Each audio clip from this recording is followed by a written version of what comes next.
গপ্প জাংশন চ্যানেলে তোমাদের সবাইকে স্বাগত জানাই। হীরেন চট্টোপাধ্যায় ছিলেন একাধারে প্রাবন্ধিক, অধ্যাপক, কথা সাহিত্যিক, অন্যদিকে একজন দক্ষ অভিনেতা। তিনি নিয়মিত অভিনয় করতেন নিহার রঞ্জন গুপ্তের রঙ্গম নাট্য সংস্থায়।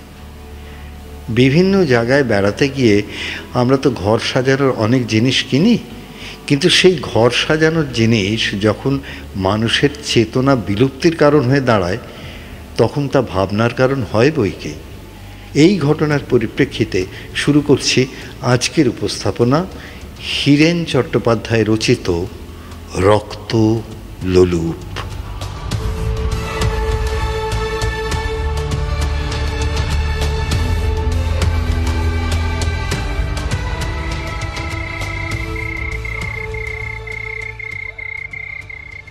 ধড়মড় করে উঠে বসলাম।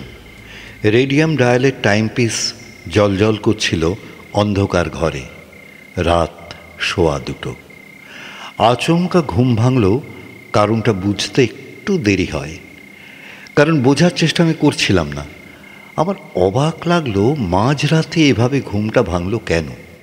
সারাদিন আমি প্রচুর পরিশ্রম করি, দুপুরে বিশ্রাম একটু হয়, কিন্তু সেটা খুঁটিয়ে দুটো খবরের কাগজ পড়ার জন্য। ইজি চেয়ারে আধশোয়া হয়ে পড়ি। চোখ যে লাগে না কোনো দিন এমন নয়, কিন্তু তাকে ঘুম বলে না। ঘুমোই আমি এই রাত 10টা, 10:30 থেকে ভোর 4:30 পর্যন্ত।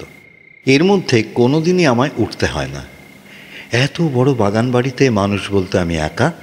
পুষ্যি রয়েছে অষ্টগণ্ডা, ঝগড়াঝাঁটি রাত্রিরে যে তারা করে না এমন নয়, কিন্তু সেজন্য ঘুমের কোনো ব্যাঘাত না আমার কখনো হয়নি। আজ তাহলে এমন কি হলো যে এই মাঝরাতে আচমকা আমায় উঠে বসতে হলো? বেড সুইচ আছে, সেটা টিপে আলো জ্বাললাম। কলকাতা থেকে দূরে বাদকুল্লার ভোল্টেজ সাধারণত কমই থাকে। বিকেল বিকেল টিউবলাইট জেলে না রাখলে পরে জ্বলে না। আমার শোবার ঘরে 100 ওয়াটের আলো 40 ওয়াটের মতো জ্বলে। এখন কিন্তু সে আলো ঝকঝক করছে। ঘরের চারিদিকে চোখ বুলিয়ে নিলাম আমি। না, সব ঠিকঠাক আছে, ঠিক যেমনটি থাকার কথা। শোবার ঘরে জিনিসপত্রের বাহুল্য নেই, যা আছে সব গোছগাছ। জানলা যেমন খোলা থাকে তেমনি আছে, দরজা বন্ধ। ঘরের মধ্যে দ্বিতীয় প্রাণী বলতে জিমি, আমার প্রিয় অ্যালসেশিয়ান কুকুর। সে মাথা তুলে নিঃশব্দে বুঝিয়ে দিল সব ঠিকঠাকই আছে, কোথাও কোনো গণ্ডগোল নেই। তাহলে আমার ঘুম ভাঙালো কে? অকারণেই ভাঙল? অসম্ভব, এমন তো কোনো দিন হয়নি। বাইরে বেরিয়ে একটু দেখব? হ্যাঁ, দেখতেই পারি।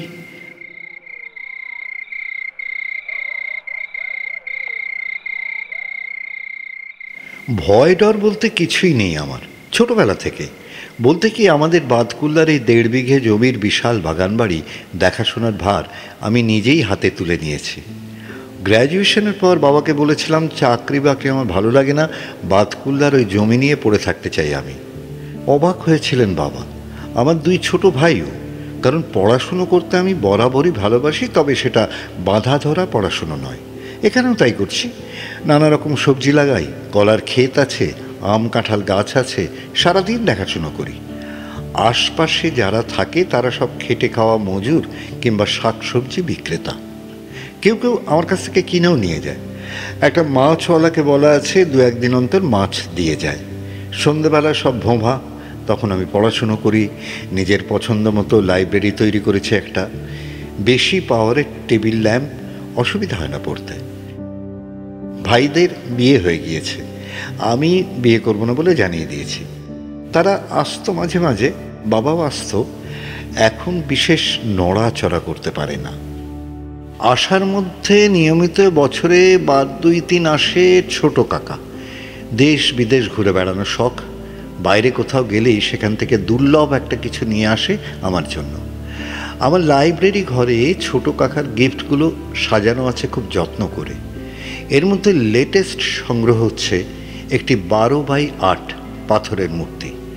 মিশর বেড়াতে গিয়ে নিয়ে এসেছে ছোট কাকা। মূর্তিটি এক ভীষণ দর্শন শেয়ালের। ওখানে ফারাওদের সময় শেয়ালকেও নাকি দেবতা হিসেবে পুজো করা হতো। সেই রকম একটা শেয়াল দেবতা। দেবতাকে পুজো করতেন যে পুরোহিত, তার নাম নাকি ছিল ফারামিস। হ্যাঁ, ফারামিস।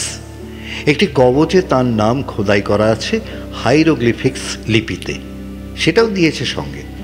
সবে আজই সকালে এখান থেকে রওনা হয়ে গেছে ছোট কাকা।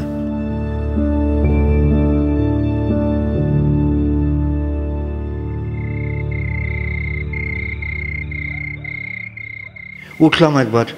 জিমিকে বলতে হয় না, ছায়ার মতো আমায় অনুসরণ করে। দোতলায় আমার লাইব্রেরি ছাড়া কয়েকটা মাত্র ঘর বানানো আছে, মূলত অতিথিদের জন্য। দোতলার ভেতর বারান্দায় কিছু বেড়াল শোয়, ওদের জন্য চট পাতা আছে, কিন্তু ঘরে ওদের নিয়ে শোবার পক্ষপাতী আমি নই। আলো জেলে সিঁড়ি দিয়ে নিচে নামলাম। রান্নাঘর বেরিয়ে ছোট ছোট কুঠরি, সেও আমার পুষ্যিদের জন্য।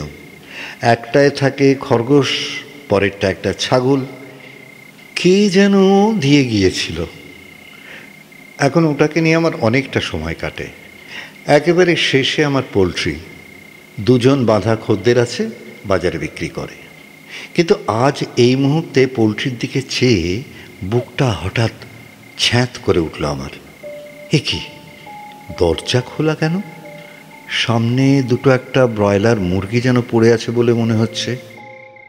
আলো কম ছিল বলে বুঝতে পারছিলাম না, কাছে গিয়ে গোটা ব্যাপারটা স্পষ্ট হলো আমার কাছে। বিভৎস একটা নারকীয় কাণ্ড ঘটে গেছে এখানে। রক্ত বন্যা বইছে এখন ভেতরে। ঢুকেছিল কেউ খাঁচার মধ্যে।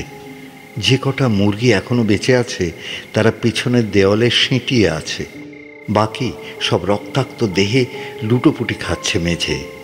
তাদেরই কয়েকটা আমি বাইরে পড়ে থাকতে দেখেছি। কেউ ঢুকেছিল নিঃসন্দেহে খাঁচা ভেঙে, এবং যে ঢুকেছিল সে অবশ্যই মানুষ নয়। মানুষ হলে সে মুরগি চুরি করে নিয়ে পালাতো, এভাবে মুরগি নিধন যজ্ঞে উন্মত্ত হয়ে উঠত না। কিন্তু কথা হচ্ছে, সে কোন জন্তু?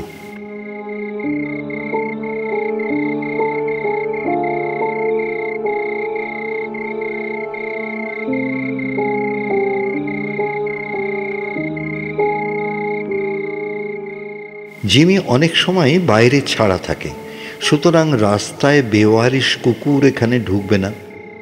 অন্য কোনো জন্তুর উৎপাত আমি দেখিনি কখনো এখানে। নয় নয় করে 16-17 বছর তো হয়ে গেল। আর তার চেয়েও অবাক কাণ্ড, আমার ঘুম ভেঙেছে বটে, সেটা কি কারণে আমি জানি না, কিন্তু কাজটা হয়েছে প্রায় নিঃশব্দে। এতটাই নিঃশব্দে যে জিমি পর্যন্ত কিছু টের পায়নি। মুরগিগুলোর ঝটাপটি বা চিৎকারেই সম্ভবত আমার ঘুম ভেঙেছে, কিন্তু জিমির কানে তা গেল না কেন? নাকি মুরগির চিৎকারটা স্বাভাবিক ভেবেই ও কিছু সাড়া শব্দ দেয়নি? জায়গাটা পরিষ্কার করতে বেশ খানিকটা সময় লেগে গেল। সকালে দুটো কাজের লোক আসে, বাগানে আমার সঙ্গে হাতে হাতে কাজ করে, খায়ও এখানেই তারা। সন্ধেবেলা রাঁধুনির সঙ্গে খেয়ে দিয়ে চলে যায়। রেখে দিলে হতো তাদের জন্য। আমার ভালো লাগলো না, মনটা খুঁতখুত করছিল। এমন অঘটন কখনো ঘটেনি এখানে। ঘরে ঢুকে শুয়ে পড়তে যাচ্ছিলাম কি মনে করে একবার লাইব্রেরি ঘরে এলাম। সেই দ্বিতীয়বারের জন্য চমকে উঠলাম আমি।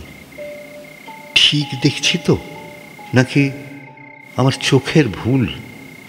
ছোট কাকার শেয়াল দেবতার মূর্তি কাছের শোকেসে যেমন ছিল তেমনি আছে, কিন্তু তার ছুচলো মুখে আমি স্পষ্ট দেখতে পাচ্ছি, না পাথরের দাগ নয়, শুকিয়ে জমাট হয়ে যাওয়া কালচে রঙও নয়, একেবারে টাটকা তাজা রক্ত।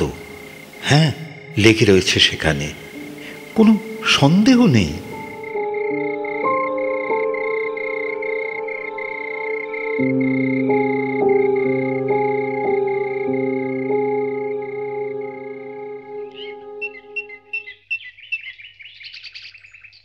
এখন শেয়াল দেবতার মূর্তির সামনে দাঁড়িয়ে আছি আমি। সকালের রোদ এসে পড়েছে মূর্তিটার উপর। রাতে মূর্তির মুখে যে রক্ত লেগে থাকতে আমি দেখেছি, তার চিহ্ন মাত্র কোথাও নেই। রক্তের কালচে দাগও নেই তার মুখে। গোটা ব্যাপারটা মস্ত বড় একটা ধাঁধা ছাড়া আর কিচ্ছু নয়, এবং যেটা হয়ে গেল সেটাকে সত্যি বলে মেনে নেওয়া কোনো সুস্থ মস্তিষ্কের মানুষের পক্ষে একেবারে অসম্ভব। কিন্তু সেটা সত্যি হলে বলতে হবে এই কাঁচের বাক্সে রাখা পাথরের মূর্তি সজীব হয়ে উঠেছিল। সেটা কাঁচ ভেদ করে বেরিয়ে গিয়েছিল। আকারে বিরাট বড় হয়ে রক্তলোলুপ সেই পশুটা তার পিপাসা চরিতার্থ করে ফিরে এসেছিল কাঁচের ডালায়।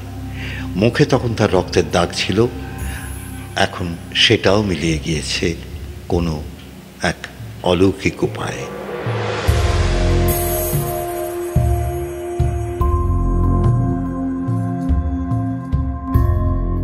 ছোট কাকার কথাগুলো আমার মনে পড়ছিল।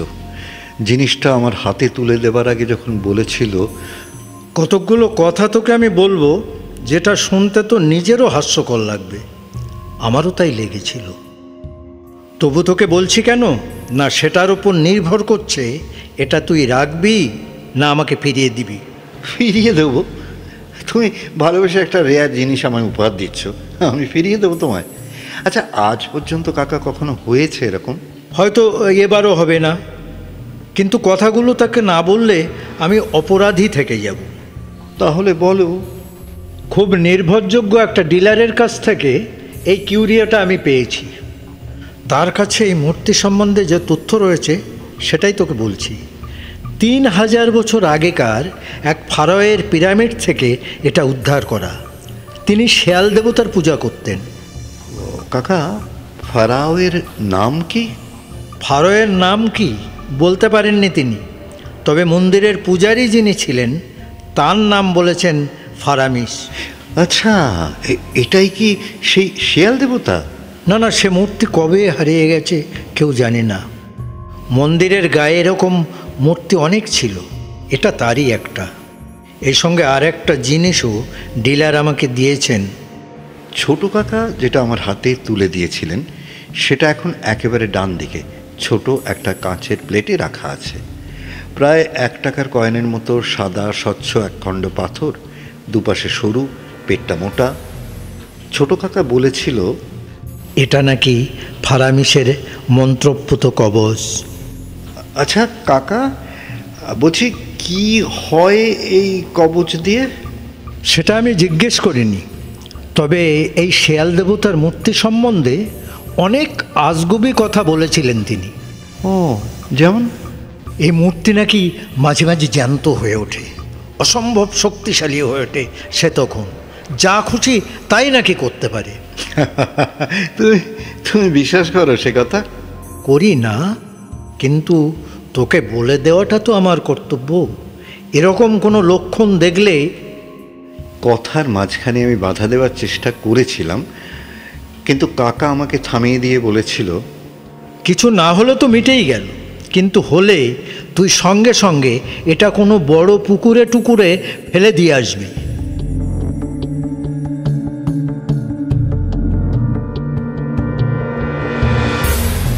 তার মানে এই মূর্তি এখন আর ফেলে দিয়ে আসা উচিত কোথাও?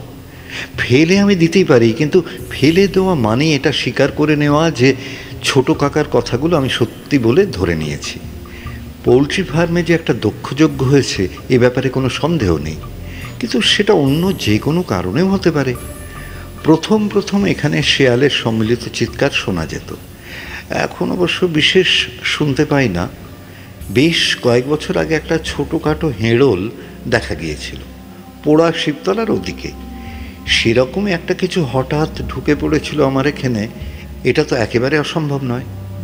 ভয় পেয়ে গিয়ে আমি পাথরের মূর্তির মুখে রক্তের দাগ দেখে ফেলেছি। এই আশঙ্কাও তো উড়িয়ে দেওয়া যায় না। সুতরাং এখনই এই মূর্তি ফেলে দেওয়াটা আমার মতে কোনো কাজের কথা নয়।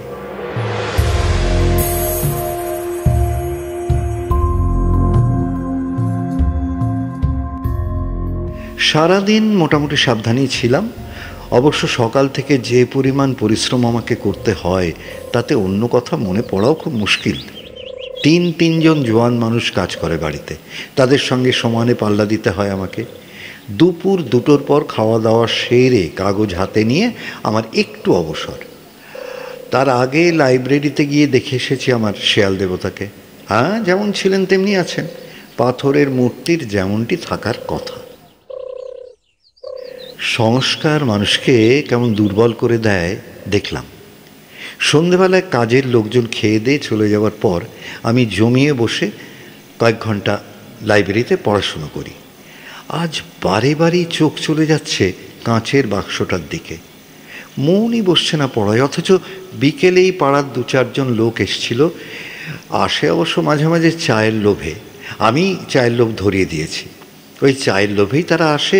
তারাও বলল পূব পাড়াতে নাকি কার গোয়ালঘর থেকে বাছুর টেনে নিয়ে গেছে একটা হেঁড়ল। জিমি এই সময় বারান্দায় ঘোরাঘুরি করে, নিচেও নেমে যায় কখনো। সবচেয়ে বড় কথা, এসব নিয়ে কখনোই কিছু ভাবতে হয় না আমাকে, আমার মাথাতেই আসে না কিছু। মনকে শক্ত করে শুয়ে পড়লাম খাওয়া দাওয়ার পর। কবেকার একটা পাথরের মূর্তি আমার রাতের ঘুম নষ্ট করবে, এটা কোনো কাজের কথা নয়। ঘুম কিন্তু আজও ভেঙে গেল, এবং সেটা কানের কাছে জিমির তীব্র চিৎকারে। তাড়াতাড়ি উঠে বসলাম, আর তারপরেই জিমির চিৎকারের কারণটা বুঝতে পারলাম আমি। তাড়াতাড়ি গিয়ে দরজাটা খুলে দিলাম।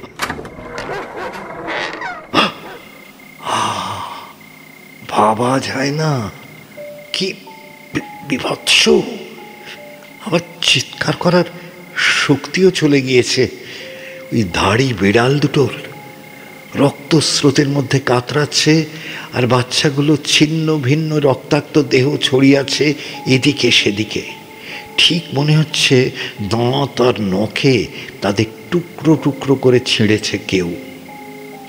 আশ্চর্য, এরকম একটা ব্যাপার হয়ে গেল, আর জিমি সেটা আটকাতে পারল না। বুঝতে পেরেছে একেবারে শেষ মুহূর্তে, আর তখনই চিৎকার করেছে, সেটাও বুঝতে পারছি। কিন্তু বাইরের বারান্দায় কেউ এলো, বিড়ালগুলো তার হাত থেকে বাঁচবার জন্য পরিত্রাহী চিৎকার করলো, জিমি সেটা টের পেল না।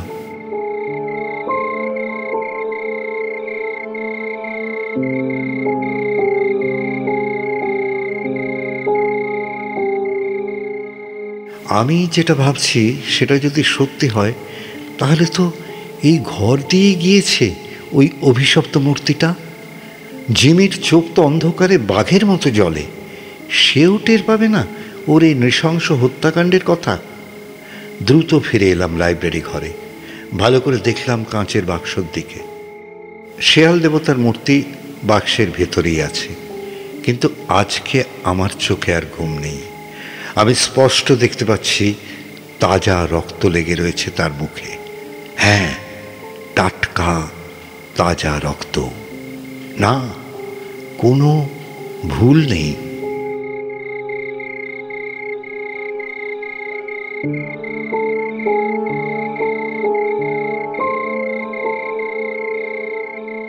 ঘর অন্ধকার নয়, আজ হালকা নীল আলো জ্বলছে ঘরে। রাতে 15 ওয়াটের বেড ল্যাম্পে বেশ আলো হয় কলকাতায়। এখানে সেটা টিমটিম করে, কিন্তু আবছাভাবে সমস্ত ঘরখানাই দেখা যায়। সেটাই আমিও চেয়েছিলাম, কারণ জিমি ঘুমিয়ে পড়েছে বটে, কিন্তু আমি আজ ঘুমোবো না। আমাকে আজ জেগে পাহারা দিতে হবে। সারাদিন যে পরিশ্রম হয়, তারপর এটা প্রায় অসম্ভব। আমি জানতাম, সেই জন্য কাজকর্ম যথাসম্ভব হালকা করেই করেছি। তার উপর খবরের কাগজ না পড়ে দুপুরে বেশ খানিকক্ষণ ঘুমাবারও চেষ্টা করেছি। হয়নি, কারণ অভ্যেস না থাকলে দুপুরে ঘুম আসে না। অথচ সকালেও কিন্তু এই মতলবটা ছিল না মাথায়। পোলট্রির ক্ষতিটা আমি স্বীকার করে নিয়েছিলাম, সেটা ঠিক আছে, ব্যবসায়িক ক্ষতি, কিন্তু আমার প্রিয় এতগুলো নিরীহ জীবের হত্যা চোখের সামনে দেখা আমি সহ্য করতে পারছিলাম না। মাটিতে সব কটাকে ভালো করে পুঁতে দেওয়ার সময় আমি সিদ্ধান্ত নিয়ে ফেলেছিলাম, পাথরের মূর্তিটা আমায় বিসর্জন দিতে হবে এক্ষুনি, আর দেরি না করে। ওটা একটা থলিতে যখন ভরে ফেলেছিলাম, গায়ে মাথায় তখনও মাটি লেগে আছে আমার। গেট দিয়ে বেরোতে গিয়ে হঠাৎ থমকে দাঁড়িয়েছিলাম আমি। কি বলবো আমি ছোট কাকাকে? মূর্তিটা ফেলেই দিয়ে এলাম। ঠিকই বলেছিলে তুমি, ওটা অভিশপ্ত এক সর্বনাশা দেবতার। তুমি বিশ্বাস করনি বলে আমায় উপহার দেবে বলে নিয়ে এসছিলে। ভেবেছিলে তোমার সাহসী ভাইপো অন্ধ সংস্কারে ভয় পাওয়ার ছেলে নয়। কিন্তু তুমি জানতে না যে সংস্কারের হাত থেকে তোমার ডাকাবুকো ভাইপোরও রেহাই নেই। না, পারেনি সে, মূর্তিটাকে সাহস করে কাছে রাখতে পারেনি।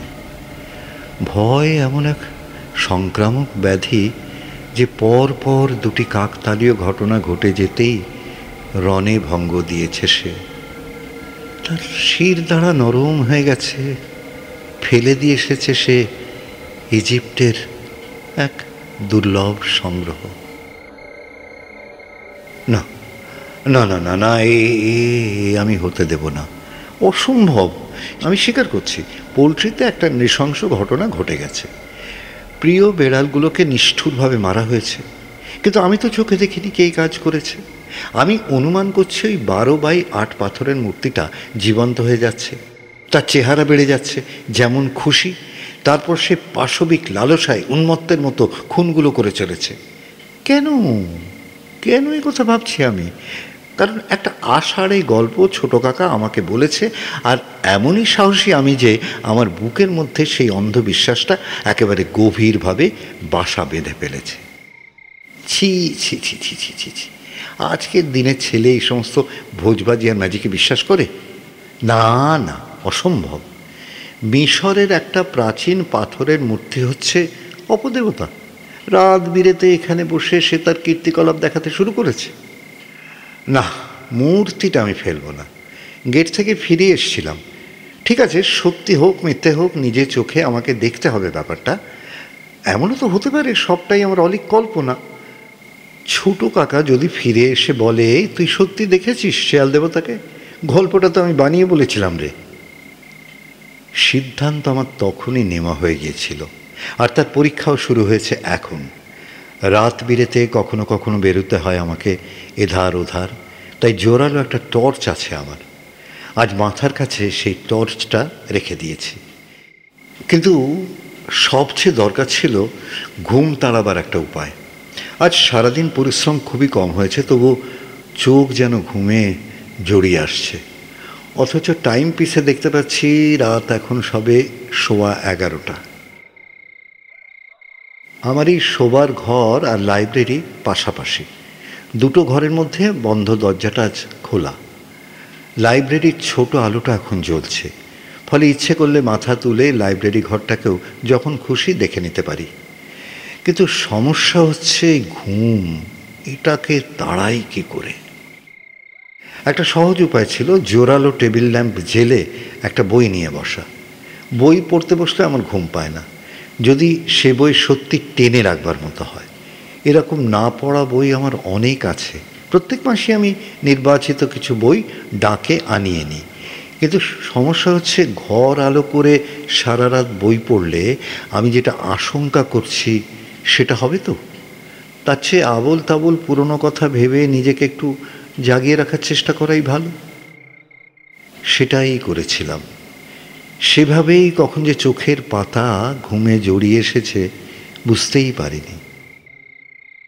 ঘুমটা ভেঙে গেল একেবারে হঠাৎই, আর কি কারণে জানি না নজর গিয়ে পড়ল লাইব্রেরির ঘরের দিকেই।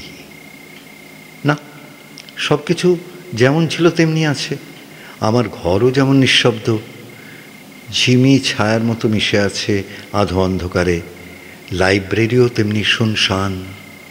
ঠিক তেমনি শুনশান কি? আমি উৎকর্ণ হয়ে উঠলাম। খুব সন্তর্পণে একটা কিছু মেঝেতে টেনে নিয়ে গেলে যেরকম হালকা শব্দ হয়, ঠিক সেই রকমই যেন একটা ঘষ্টে চলার মতো শব্দ, যেন কোনো বেড়াল বা কুকুরের ছানা পা ঘষে ঘষে চলেছে, কিন্তু ঘষ্টানি শব্দটা ধাতব। মুহূর্তে টর্চের দিকে হাত চলে গিয়েছিল আমার, সঙ্গে সঙ্গে হাত সরিয়ে নিলাম। কোনো রকম ঝুঁকি নেওয়া চলবে না।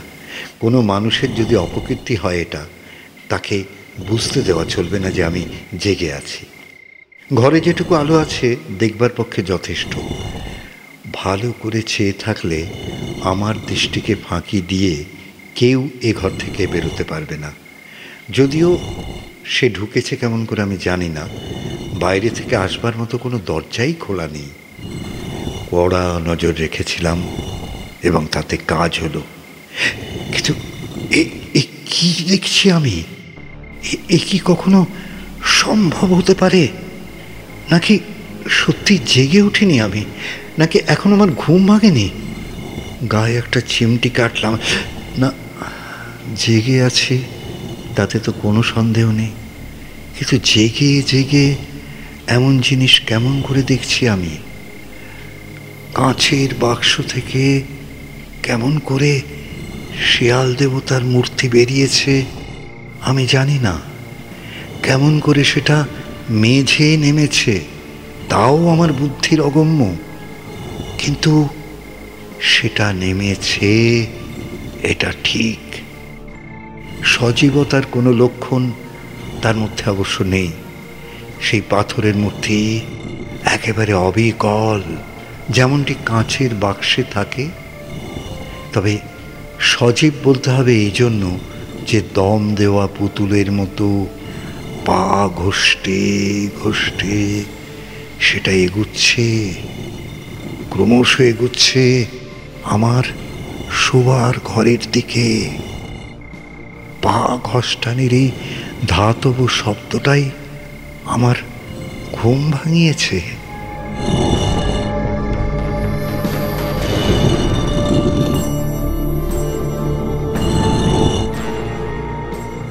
আপাত দৃষ্টিতে ভয় পাওয়ার মতো কিছুই নেই, কিন্তু অবাক হবার কারণ তো আছে।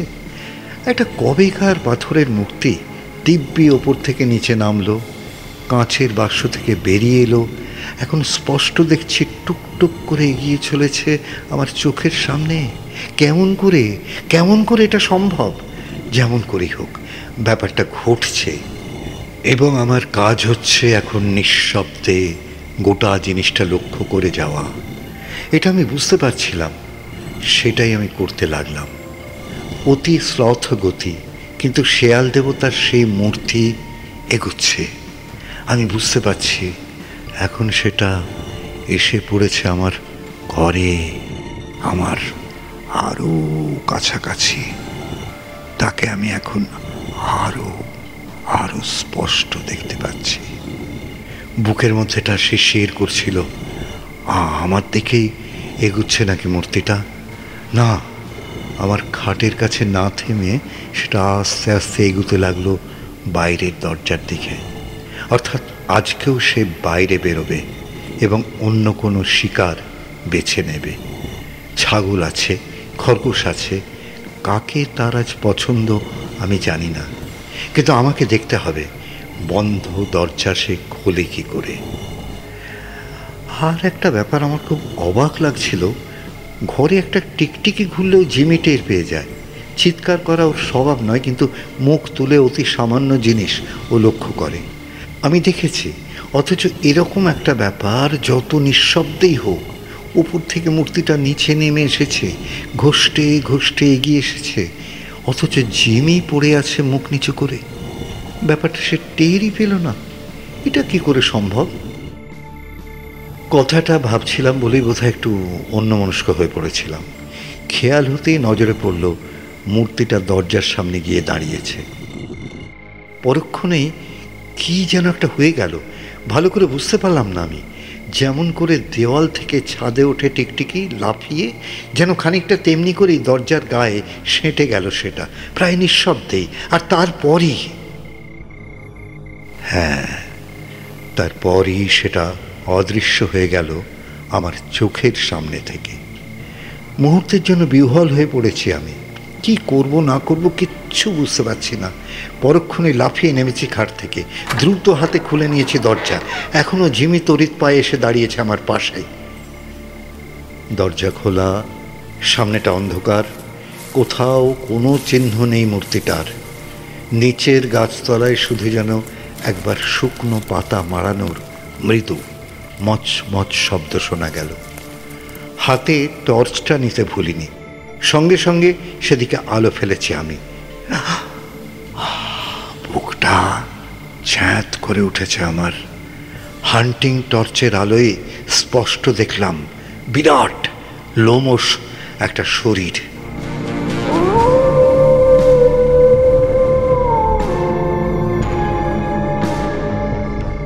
ফ্যাকাশে লোমের পুষ্ট পুচ্ছদেশ দেখে শেয়াল জাতীয় জীব বলেই মনে হয়, কিন্তু আকারে প্রায় ভল্লুকের মতো।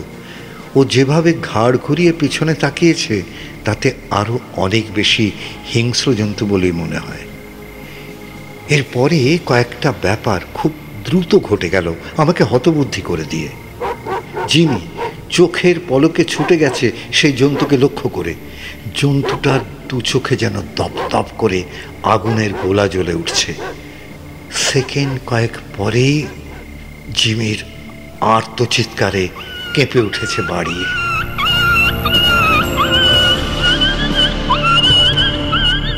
কি সর্বনাশ!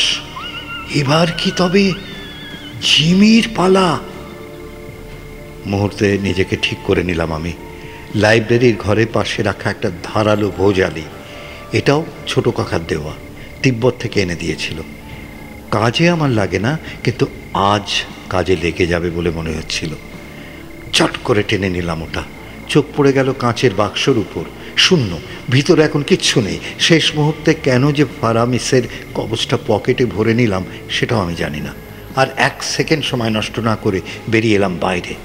টর্চটা ফোকাস করলাম ঠিক যেখানে জন্তুটাকে দেখতে পেয়েছিলাম, কিন্তু না, দেরি হয়ে গেছে, অনেক দেরি হয়ে গেছে। আমি বুঝতে পারছিলাম জন্তুটা তখন সবে দু এক পা করে এগোচ্ছে। মাটিতে পড়ে আছে জিমির রক্তাক্ত নিথর মৃতদেহ।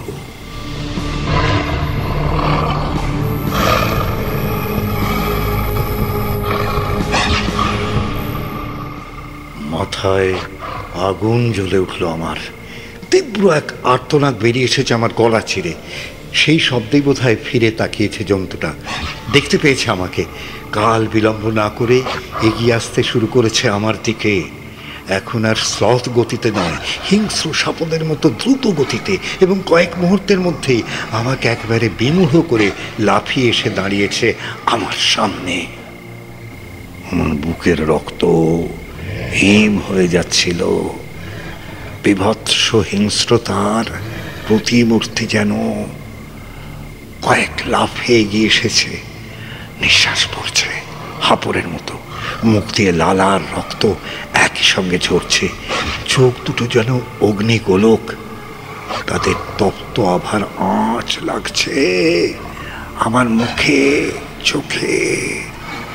যে কোনো মুহূর্তে উদ্যত জিহ্বা আর দুপাশে দুটি ধারালো দাঁত ঝাঁপিয়ে পড়বে আমার উপর, ছিন্ন ভিন্ন করে দেবে আমাকে।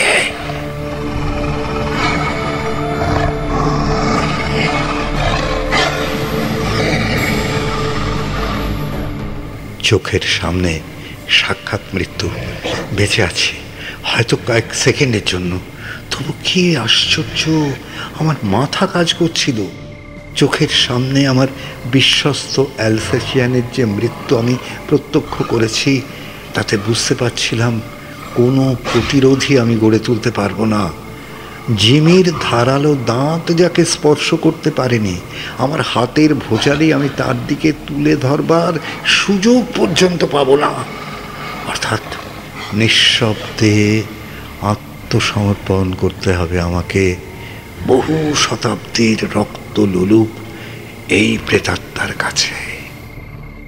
পাথরের আবরণ থেকে সে জেগে ওঠে তার এই রক্ত পিপাসা নিবৃত্ত করবার জন্য, এবং এই পিপাসা না মিটিয়ে সে কখনো তৃপ্ত হবে না। হাত পা অবশ্যই আসছিল আমার, কিন্তু সেই মুহূর্তে যেন একটা বিদ্যুৎ তরঙ্গ খেলে গেল আমার মাথায়। একটা জিনিস আছে আমার সঙ্গে, এই বিভৎস দানবকে যে আমায় দিয়েছিল, আর একটা জিনিস সে দিয়েছে আমায়, এবং সেটা আছে এখন আমার কাছেই। যেন যান্ত্রিকভাবেই হাতটা ঢুকে গেল আমার পকেটে। আমি বার করে এনেছি প্যারামিসের সেই মন্ত্রপুত কবচ, এবং তারপরই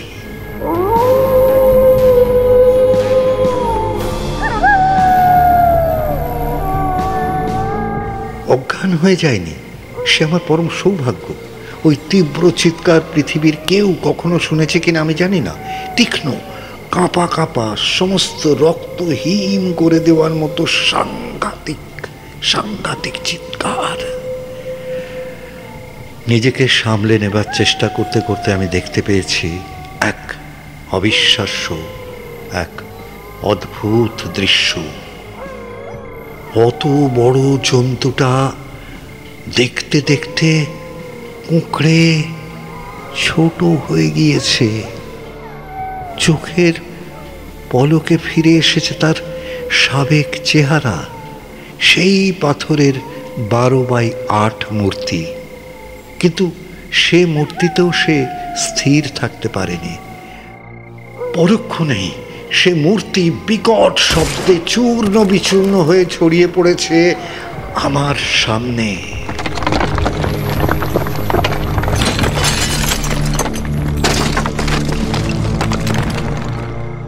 একটা মানুষের পক্ষে একসঙ্গে এত কিছু সহ্য করা এবং এমন দ্রুত ক্রমান্বয়ে বোধহয় সম্ভব নয়। আমার চেতনা লোপ পেয়ে যাচ্ছিল।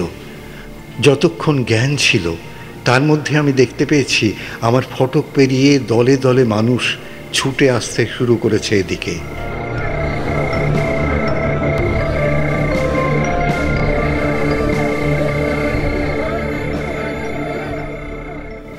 এর পরের কাহিনী আর বেশি করে বলার দরকার নেই, কারণ আমি নিজেও কোনো ব্যাখ্যা পাইনি এর। ছোট কাকাকে জানিয়েছিলাম, এসেছিল ছোট কাকা। দুটি কাজ করে গেছে। ফারামিসের কবজ নিয়ে গেছে কোথাও ফেলে দেবে বলে, আর সুন্দর একটা অ্যালসেশিয়ানের বাচ্চা উপহার দিয়ে গেছে আমাকে।